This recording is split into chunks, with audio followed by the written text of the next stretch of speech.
Welcome everybody to my Mariachi Master Series.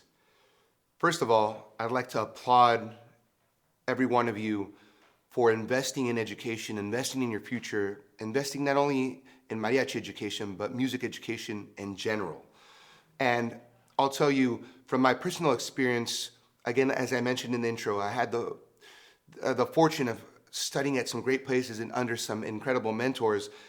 And even then, I figured it was hard for me to put all of these things together in a way that could help me every weekend with mariachi music or help me with my craft.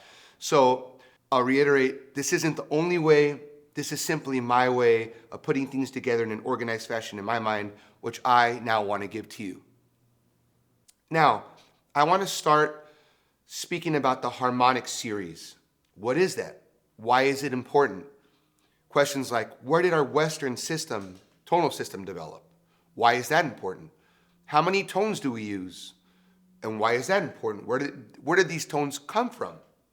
Okay, and maybe some of you know that, maybe some of you don't, but we'll get into why I think it's important for everybody.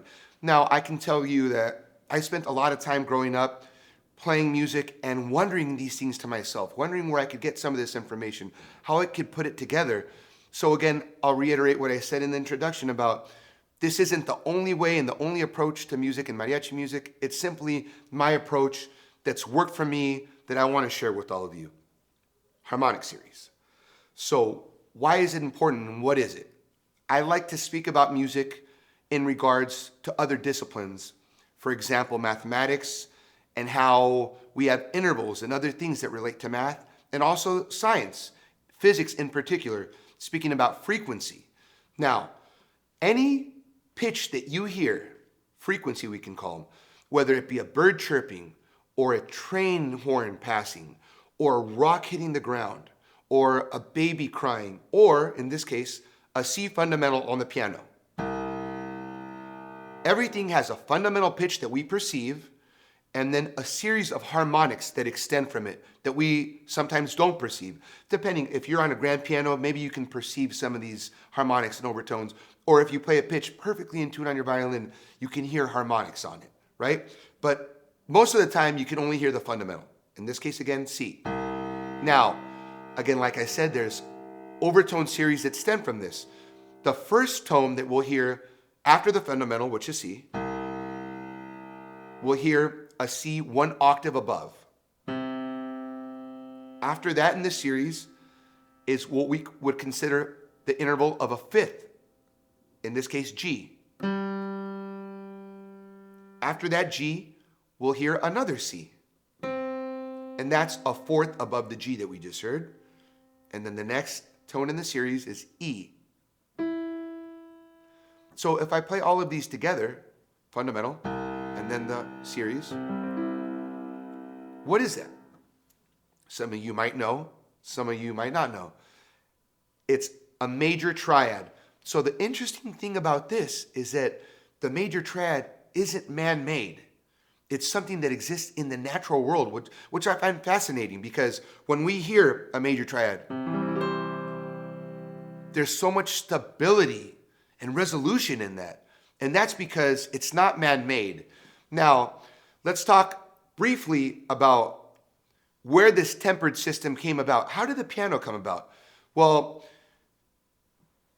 prior to let's say 350 to 400 years ago, before that, everything that existed was all what we would consider like Gregorian chants.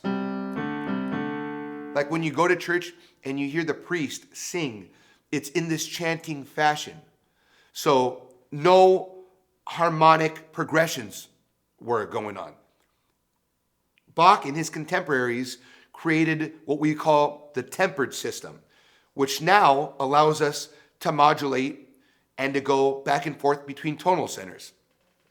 Let's get briefly back to the harmonic series. So the first tone that we heard after the initial tone C was G, which we consider a fifth, know to be a fifth above C. Now, this rule of the fifth is huge, okay? And it governs all of music harmony. And we'll talk about this rule of the fifth, and like I like to call it, the golden rule, in a second. Getting back to the harmonic series just for 1 minute. We think about the stability of a major chord. And now the partials become smaller and smaller as it keeps going up, to the point that the piano cannot play all of these partials. Let me give you guys another cool fact, that if we had a piano that could play all the partials between an octave, there would be 77 tones that existed instead of the 12 tones that we know to exist. So it would sound almost like a siren going up. And think about this, that any tone that you hear has a major triad stemming from it, which I, again, found very fascinating. Now, why the instability or the sadness maybe of a minor chord, right? Because everything the chords that we know more and that we hear more frequently are major chords, which people relate to as happy or glad, and sad, which people relate to for minor chords. Now, that minor third that goes into making a minor triad exists somewhere up here in the upper partials of the harmonic series. So again, if I were to play the harmonic series, then it keeps going up, and somewhere up here, about the 18th partial, exists what we would consider the minor third. So another cool fact is, within every minor triad, there exists that major third partial as well. So it contributes to that sadness and that pull and the bit of dissonance that exists within the minor triad.